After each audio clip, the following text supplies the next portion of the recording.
तर रक्षाबंधनाचा हा सण देशामध्ये एकीकडे आनंदामध्ये साजरा होतोय, मात्र दुसरीकडे नाशिकमध्ये बिबट्याच्या हल्ल्यामध्ये मृत्यू झालेल्या लाडक्या भावाला शेवटची राखी बांधून ओवाळून बहिणीने त्याला अखेरचा निरोप दिलाय आणि हा क्षण बघत असताना अनेकांच्या अश्रूंचा बांध फुटला, तर काही जण स्तब्ध झाले.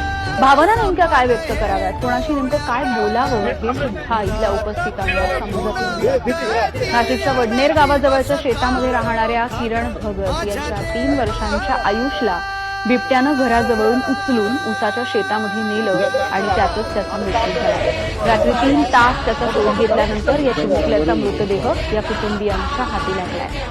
आज संपूर्ण वडनेर परिसर हा शोकसागरात बुडाला होता. या चिमुकल्यावरती आज अंत्यसंस्कार झाले, मात्र त्याआधी श्रेया या त्याच्या बहिणीनं या बाळाच्या हातावरती राखी बांधली आणि त्याला अखेरचं ओवाळलं. सगळ्यांनी त्याला निरोप दिलाय. वडनेर